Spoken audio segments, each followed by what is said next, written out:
Bonjour Madame Bessière, comment allez-vous? Bonjour, ça va très bien, Merci de nous recevoir. avec plaisir. Pouvez-vous vous présenter s'il vous plaît?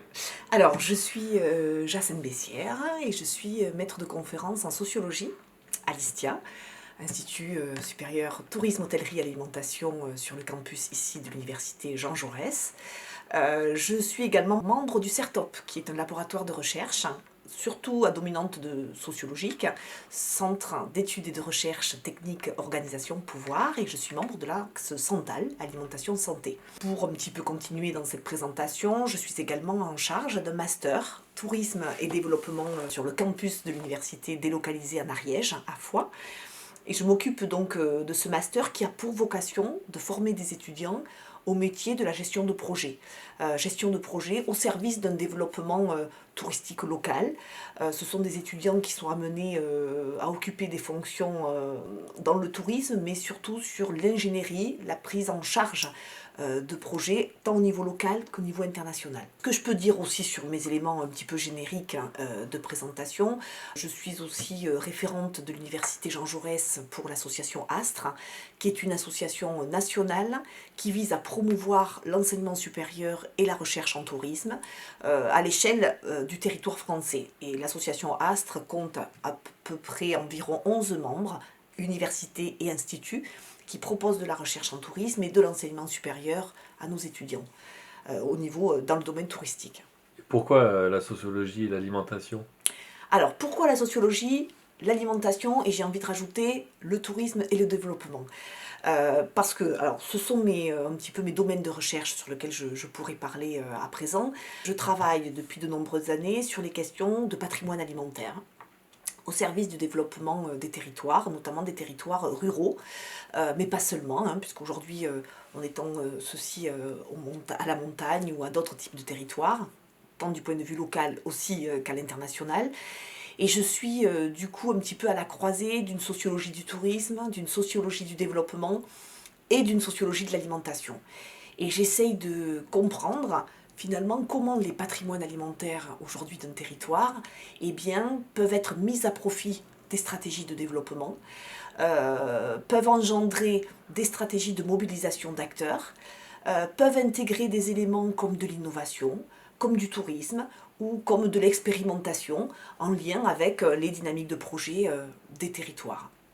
Alors, forcément, j'y intègre des éléments très liés à la société civile, tant du point de vue du touriste qui vient consommer ses patrimoines alimentaires, mais tant aussi au niveau des habitants, entre guillemets des visités, qui viennent là aussi proposer ce qui est finalement partie prenante ou intégrante de leur culture alimentaire.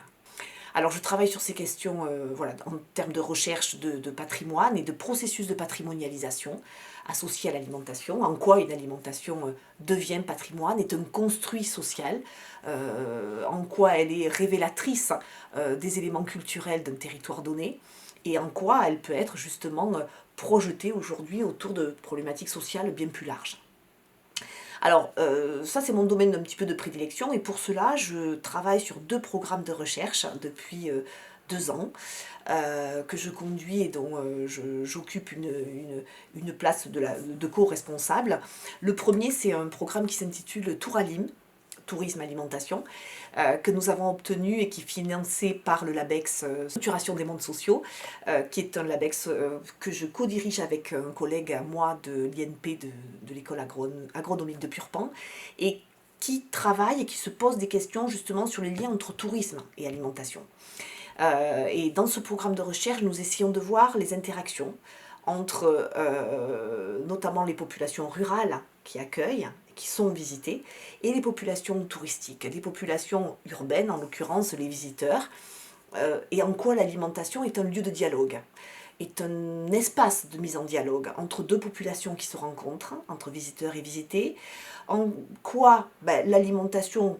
Alors, nous travaillons principalement sur les exploitations agricoles qui proposent des ventes de produits fermiers, qui proposent des manifestations au service de ces populations urbaines.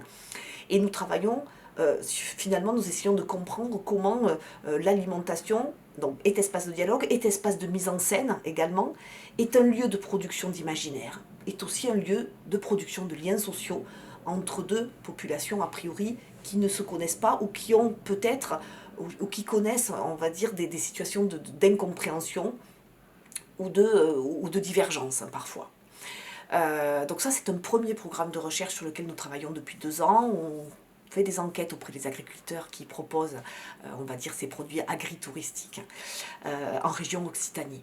Et puis un deuxième programme sur lequel je travaille et de manière aussi très récente avec mes collègues de l'ISTIA, c'est un programme qui est plutôt centré sur la connaissance des cultures alimentaires à Bali. Donc c'est un programme Nous Antara que nous avons obtenu et financé par le ministère des Affaires étrangères. Un programme qui se fait en coordination avec une université partenaire à Bali qui est l'université d'Udayana. Donc nous avons des collègues à Bali qui travaillent également sur ces mêmes questions de cultures alimentaires balinaises. Et là, la question est un petit peu de voir comment l'alimentation balinaise fait l'objet, là aussi, d'une mobilisation, d'une construction sociale, et en quoi elle pourrait justement être mise à profit de stratégies de développement pour les agriculteurs locaux, pour les professionnels du tourisme locaux.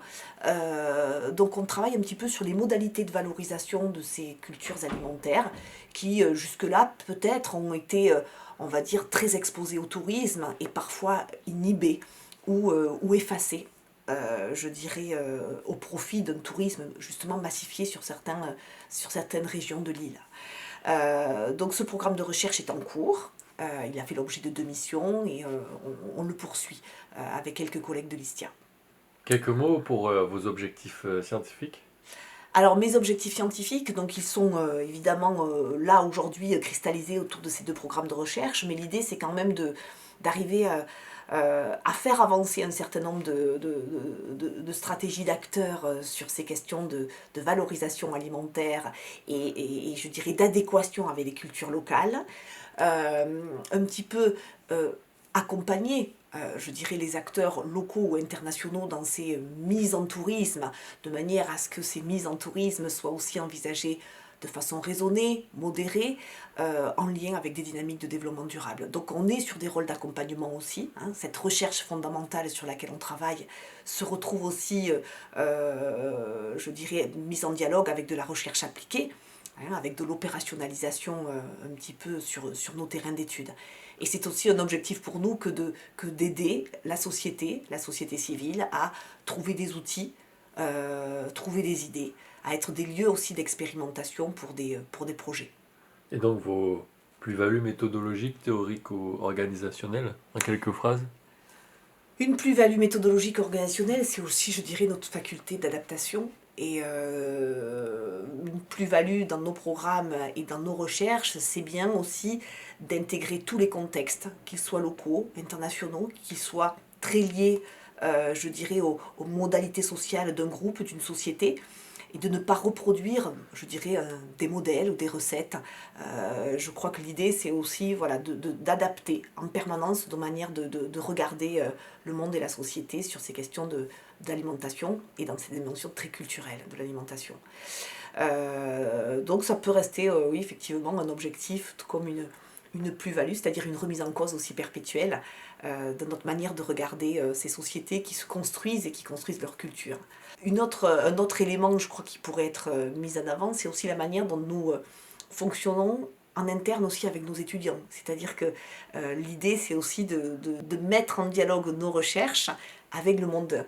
Vous me retirez la question de la bouche. Voilà, c'est ça. Enfin, on va dire que c'est une logique aussi de diffusion et de rayonnement étudiants et universitaires. Lorsqu'on donne nos cours, lorsqu'on dispense nos enseignements, il s'agit aussi de diffuser, de partager ce qui a nourri et ce qui nourrit nos propres recherches dans le monde de la recherche. Donc on est extrêmement lié au monde étudiant et au monde pédagogique. Et du coup, vous avez eu des retours de vos étudiants quand vous avez échangé avec eux sur vos recherches? On a des retours. On a des retours, j'allais dire de manière presque quotidienne, où ce qu'on leur dit et ce que l'on essaye de leur transmettre, c'est aussi pour eux des échos à leur propre manière d'être et de penser, parce qu'ils sont aussi, eux, acteurs d'une alimentation, puisque ce sont des mangeurs, forcément. Ils sont aussi acteurs des vacances et du tourisme, ce sont aussi des vacanciers. Donc, je dirais, en amenant notre regard un petit peu critique et notre regard d'analyste et de penseurs sur ces questions, c'est aussi pour eux et avec eux une manière de se voir et de mieux se connaître. Et vous vous rappelez-vous d'une ou deux remarques que vous en fait vos étudiants sur ces recherches? Est-ce que vous en avez en tête? Je n'ai pas de... alors, est-ce que j'ai des anecdotes à vous communiquer? Je pense que sur des anecdotes d'expériences de vacances, d'expériences de touristes, on a ces choses-là.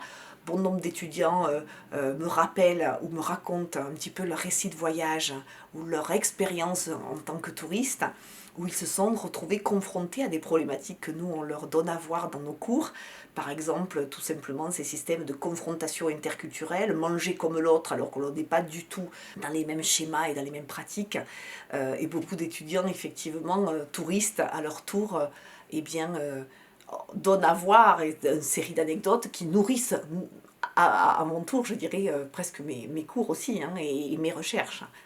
Donc je dirais que c'est aussi des individus ou des terrains d'enquête intéressants qui peuvent ressortir aussi des cours en discutant, dans la discussion et dans le débat. Pour finir, vous avez un message personnel à faire passer sur l'alimentation dans la société ou le bien-être des personnes Un message à faire passer. concernant l'alimentation Que concernant l'alimentation? ou que ça peut être autre chose, hein, comme vous. Qu'est-ce qui vous vient à cœur et que vous avez envie de dire aux gens qui vont vous voir? On a tous un rôle à jouer dans la sauvegarde et dans la préservation et dans la valorisation donc, de nos propres cultures, et que dans notre quotidien, dans nos vacances, dans notre manière de visiter l'autre et l'ailleurs, on a tous un rôle à jouer.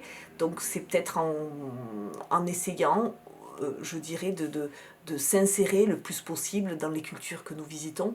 Ça passe par je dirais presque de l'humilité, c'est-à-dire que s'intégrer localement ou visiter un territoire ou visiter une culture haute qui n'est pas la sienne, bien peut passer par des pratiques alimentaires, des pratiques de consommation très harmonieuses et très respectueuses de la société et du territoire que l'on visite. Concernant vos conférences recherche que vous organisez, pouvez-vous nous en dire plus?